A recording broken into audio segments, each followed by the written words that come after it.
안녕하세요. 오늘 이 시간에는 재단법인이나 사회복지법인의 경매 물건을 분석하는 방법에 대하여 알아보도록 하겠습니다. 일반적인 경매 물건과는 달리 재단법인이나 사회복지법인 소유 물건을 경락을 받는 데 있어 많은 어려움이 있습니다. 오늘 이 시간에는 이런 물건들을 분석하는 방법에 대하여 알아보겠습니다. 자, 필자는 경매와 관련한 다수 책자를 집필하였으며 최근 만화로 배우는 부동산 등기 책자까지 마무리하였습니다. 현재는 유치권 관련 책자를 집필하고 있습니다. 빠른 시간 내에 완성하여 여러분들께 선보이도록 하겠습니다. 필자는 현재 의정부에서 세형 경매학원을 운영하면서 강의를 하고 있습니다.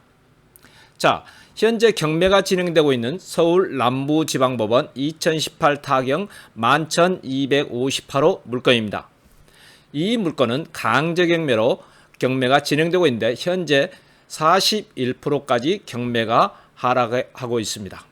다른 곳의 물건이면 몰라도 서울에 있는 아파트형 공장이 41%까지 하락하였다니 조금 의아하실 겁니다. 그렇지만은 그 내용을 알고 나면 이해가 되실 겁니다. 이 물건의 현재 소유자는 애국단체원이라는 곳입니다. 이제 이 물건을 하나하나 분석해 보겠습니다. 참고로 여기서 보여드리는 사례는 지지옥션 경매 사이트에서 발췌한 내용임을 알려드립니다. 자, 경매 물건을 보니까 아주 정상적인 물건입니다. 그런데 이렇게 정상적인 물건이 왜 이렇게까지 하락이 되었는지, 문제는 이 물건의 소유자에 있습니다. 이 소유자를 확인하기 위해서 법인 등기부를 열람해 보겠습니다. 자, 이 물건의 소유자인 애국단체원의 법인 등기부를 열람해 보니 사회복지법인입니다. 또한 이 물건은 관리비 연체가 1억 3천만 원이라는 내용도 나와 있습니다. 그렇지만은 이 물건이 이렇게 하락하게 된 이유는 이 관리비에 있지 않습니다. 자, 이 물건을 분석하기 위하여 비영리 재단법인의 재산에 대해서 잠깐 살펴보겠습니다. 비영리 재단법인의 재산은 기본 재산과 운영 재산으로 나눌 수 있습니다. 기본 재산은 법인 설립 당시 기본 재산으로 출연한 재산과 기부 또는 무상으로 취득한 재산 또는 회계연도 잉여금으로 기본 재산에 편입된 재산과 이사회에서 기본 재산으로 정한 재산을 기본 재산이라고 합니다. 그런데 기본 재산의 취득과 처분을 하려면 주무관청의 허가를 받아야 합니다. 왜냐하면 기본 재산을 처분하거나 그것을 증감시키는 것은 중대한 변경을 의미하고 기본 재산의 내용이 정관의 별지로 구성되어 있어 기본 재산 처분 등은 정관 변경 사항에 해당하므로 주무관청의 허가를 받아야 그 효력이 발생합니다. 이와 같은 사항은 대법원 1966년 11월 29일 선고 66-1668 판결에서 확인할 수가 있습니다. 자, 이 물건의 법원 경매 기록의 특별 매각 조건을 확인해 보겠습니다. 여기에는 특별 매각 조건으로 주무관청의 처분 허가서를 제출해야 하고 미제출 시에는 매수 신청 보증금은 몰치한다고 나와 있습니다. 그러므로 이 물건을 낙찰받는다면 매각 기일 결정 기일까지 주무관청의 처분 허가서를 제출해야 합니다. 우리가 보통 농지를 낙찰받으면 농지 취득 자격증명을 제출해야 하는 것과 같습니다. 그러나 이와 같은 사회복지법인의 처분 허가서를 받는다는 것은 쉬운 일이 아닙니다. 그래서 이 물건의 소유자인 사회복지법인은 관리비가 1억 3천만 원이나 연체를 했음에도 전혀 걱정을 하고 있지 않는지도 모르겠습니다. 자, 이와 똑같은 대전지방법원 논산지원 2016 타경 1997호 물건을 보겠습니다. 이 물건은 사건 번호에서 알 수 있듯이 2016년 사건이고 현재 최초 법사 가격의 2%까지 하락한 물건입니다.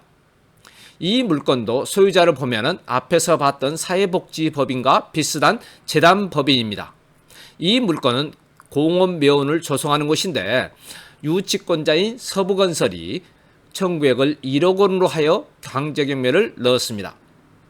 자, 물건을 살펴봐도 별다른 문제가 없는 것 같습니다. 그러나 이 물건이 최초 법사 가격의 2%까지 하락하게 된 가장 큰 요인이 재단법인의 물건이고 이 물건이 기본 재산이라는 겁니다. 앞에서 본 바와 같이 재단법인의 기본 재산의 처분은 주무관서의 허가가 필요합니다. 이 주무관서의 허가 때문에 최초 법사 가격의 2%까지 하락한 것입니다. 자, 이 법인의 등기부를 살펴보면 이와 같습니다.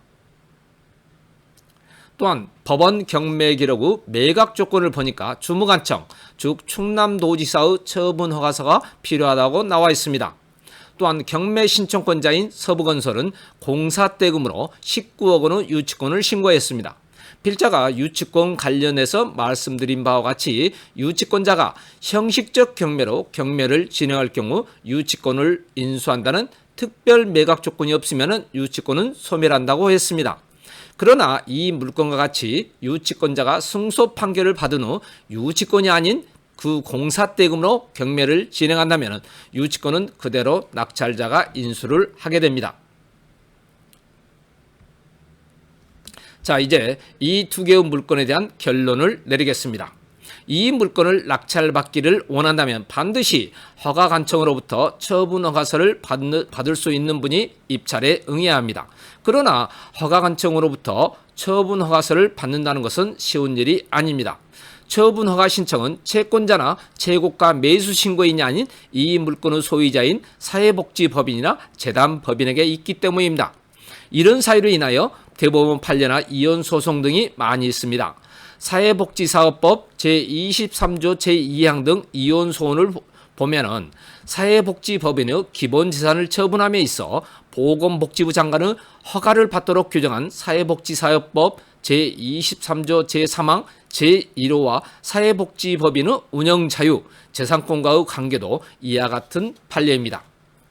자, 이제 방송을 마치기 전에 다시 한번 말씀을 드리겠습니다. 이 두 개의 물건을 낙찰받기 위해서는 허가관청의 처분 허가서를 제출해야 하기 때문에 그런 자신이 없으신 분들은 절대로 이 물건에 대하여 경매에 참여하시면 안 됩니다. 그러나 불행하게도요, 서울 남부지방법원의 아파트형 공장 같은 물건은 어쩌면 반드시 입찰하는 분들이 계실 겁니다. 이 방송을 들으시는 분들은 그런 실수를 범하지 않기를 바랍니다. 자, 오늘 이 시간에는 재단법인이나 사회복지법인의 물건에 대하여 분석해 보았습니다. 이제 방송을 마치기 전에 여러분들이 방송을 원하시는 내용이나 주제 또는 사건 번호를 올려주시면 가능하면 방송을 해드리겠고, 이렇게 올리시기 전에 구독과 좋아요를 꾹 눌러주시길 바랍니다. 또한 필자가 강의하고 있는 의정부 세영경매학원에 들리실 기회가 된다면 실제 강의를 한번 들어보시는 것도 환영합니다. 자, 이상으로 마치겠습니다. 감사합니다.